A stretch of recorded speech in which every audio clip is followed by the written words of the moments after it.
Developing tonight, he is from a county that has only 2 stoplights, and he was the first NFL player ever from his hometown.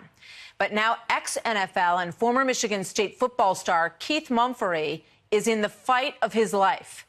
This Me Too target says he is innocent.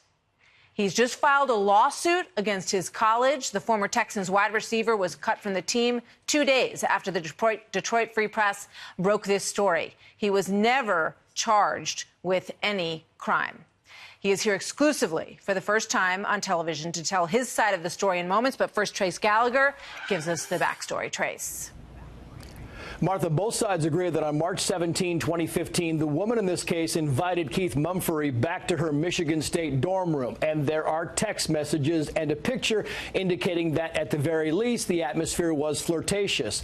But the woman claims she was drunk and unable to give consent. Mumphery says she was not intoxicated, and surveillance video shows at the time she was walking with a, quote, steady gait and had no trouble keeping her balance.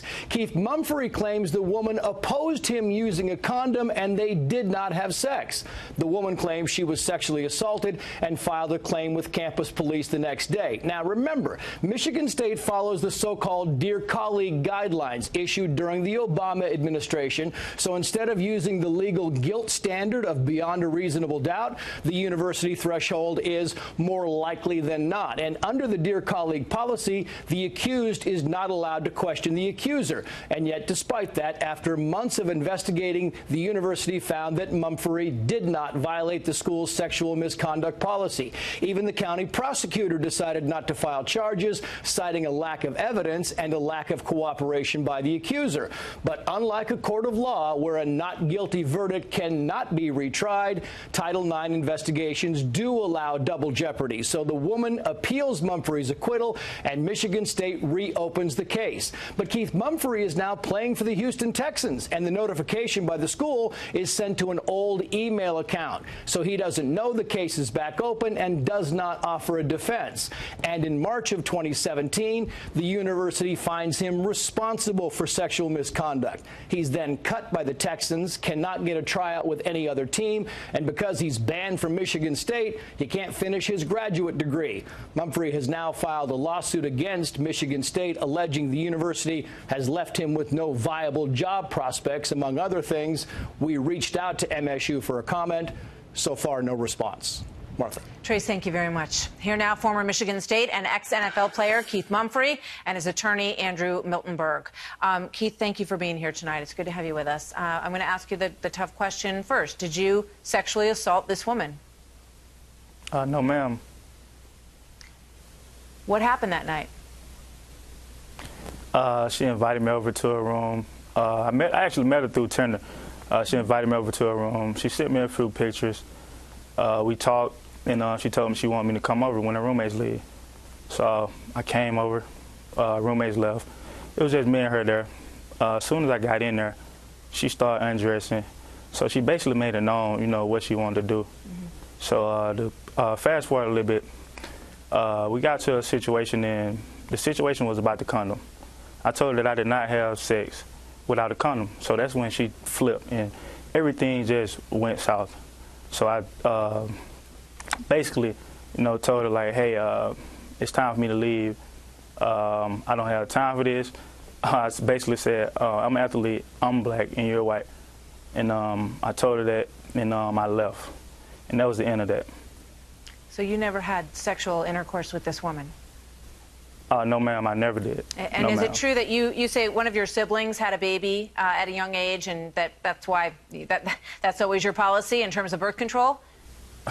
Yes, I don't have any kids, so I mean, I'm not gonna have any kids till I'm married. So yeah. That was one of the main reasons. So. All right. So you think that all of this is behind you because the school found you not guilty. The prosecutor dropped the charges after they looked at it and said, you know, there's nothing here. We're not moving forward. So then you go off to begin your life and your dream as a player for the Houston Texans. And suddenly you go back to play in a golf tournament at Michigan State. And suddenly someone comes up to you and says, you need to leave the property right now because she appealed your case and now we've decided you're guilty. What was your reaction? I was hurt. Like, my feelings were crushed. And what did you think about your future? Because then the the story comes out in the Detroit Free Press, and then what happens when they call you into the office at the Texans? Basically, they tell me that, article came out, bad press, and we have zero tolerance for this. So, Andrew Miltenberg, does he have a case? Can he turn his life around? Absolutely. I think the NFL should welcome him back and give him an opportunity. He's been the subject of and victim of a terrible injustice, and he's overcome such tremendous hardship and such terrific odds in his life to make it to the pinnacle of his dreams, all to have it ripped away years after he's left the school by allegations that he was found not responsible for previously. Keith, do you think that race plays any role in this? I'll say to a certain extent, yes. Because when you look at it, I'm black and she's white, and I just feel like, it shouldn't have never happened. Like it shouldn't have, like the way Michigan State did me, it shouldn't have never happened. And I feel like it hurt me. It just hurts. It hurts. I can imagine. Your life was derailed, and Andrew, what about the woman in this case? What is she claiming now? She has not stepped forward. She has not talked about it, right? That's correct. And she's claiming some sort of trauma. But what I don't want to lose sight of is that I think that after you read this entire narrative, you understand that Michigan State, after years of ignoring tremendous problems. This is the school that Larry Nassar worked at, we should point out. They're in the middle of that mess. With Larry Nassar. In the midst of that, turns around and we believe makes Keith Mumphery the poster child for how hard they're going to now go after this issue. That would be unfortunate if that's the case.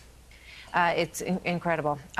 Thank you, and please keep us posted, Keith. We wish you luck because we know you're trying to get your life back on track, and that you would love to play for the NFL. You say that you want to be a role model for the kids in your town. You grew up in a very, very rural, small town in Georgia, and everybody there looks up to you. And we would love to follow this case, and we'll see where it goes. Thank you for speaking with us, Keith, and Andrew. Thank you for being here tonight. Thank you both.